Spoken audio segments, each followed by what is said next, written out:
Wow, that's very nice. Thank you. That's very, very nice.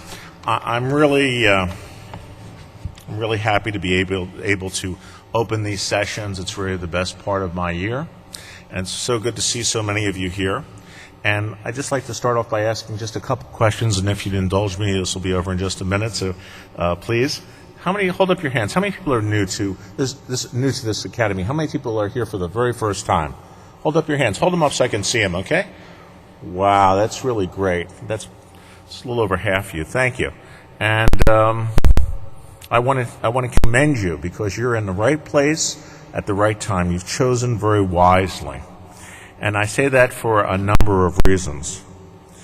I think the most important thing that I have to say today is that science is truth.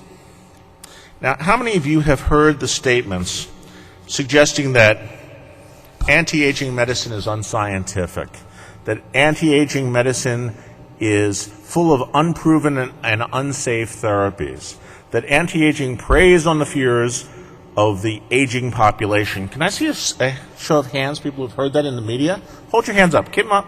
Up, up, up, up. Thank you. That's about 70% of the audience. Okay, and, well, I'm here to tell you that these comments are, in fact, lies, deliberately conceived and promoted by the gerontologic elite to slow the progress of the preventive medicine movement. Why?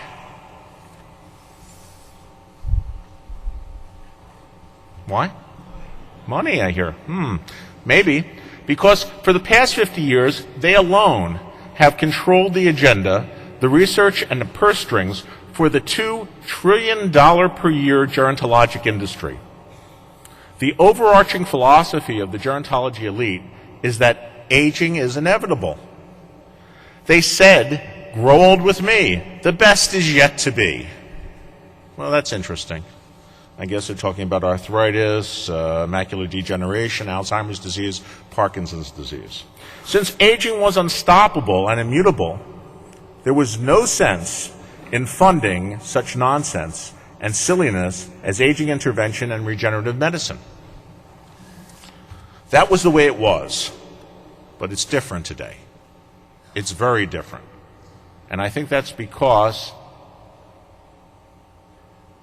of the activities of doctors such as yourself, advanced, forward-thinking physicians who are part of the new paradigm of medicine. When in 1992, just a handful of radical thinking physicians joined together to proclaim that aging, in fact, is not inevitable. That today technology exists to forestall the degenerative processes of aging-related disabilities and disease. In response to this, the powers that be launched a national disinformation campaign spanning some 14 years. The A4M, unfortunately, had to spend a significant amount of its limited resources to counter these agents of misinformation, with limited success. But this is no longer necessarily the case. This is no longer necessary.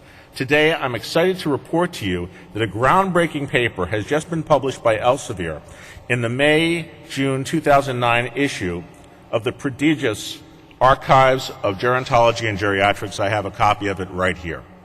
And I want to thank Dr. Amir Nagy, their senior editor, for having the conscience and having the courage to speak out. Dr. Professor Nagy, a leader in the gerontology movement for over 4 decades, and founder and editor-in-chief of Archives of Gerontology and Geriatrics, has courageously stepped up to speak the truth. At great professional risk, he has come forth to blow the whistle on 14 years of censorship and repression of the science of anti-aging medicine and advanced preventive medicine. Yes, as Mark Twain once said, a lie can travel halfway around the world while the truth is still putting its shoes on. From this important paper published by Elsevier, and I'll share a few of Dr. Nagy's quotes right now.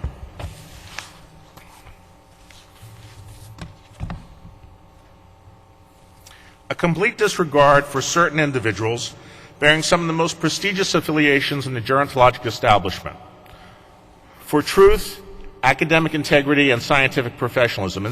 Indeed, they have waged a wanton effort to sabotage and retard a global movement of clinicians and practicing physicians on the front lines who have embraced the concept that aging is not inevitable and it is indeed preventable. Another quote, "The gerontologic elite has an abject fear of the loss of their control, power, prestige, and position in the multi-billion-dollar industry of gerontological medicine." Dr. Nagy concludes by saying that there has been little else as dramatic, important, beneficial, and significant as the anti-aging medical movement. Anti-aging medicine has flourished in its 16-year-long history, garnering the support of 100,000 physicians and scientists worldwide who practice or research life-enhancing, life-extending interventions. As I said earlier, science is truth, but lies are death. We live in a society where truth is in such limited supply. We as physicians and community leaders must be willing to follow Dr. Nagy's example and expose the lies that have already cost hundreds of millions of people their full and natural lifespans. We must stand together and demand truth from ourselves, our media, and our leadership.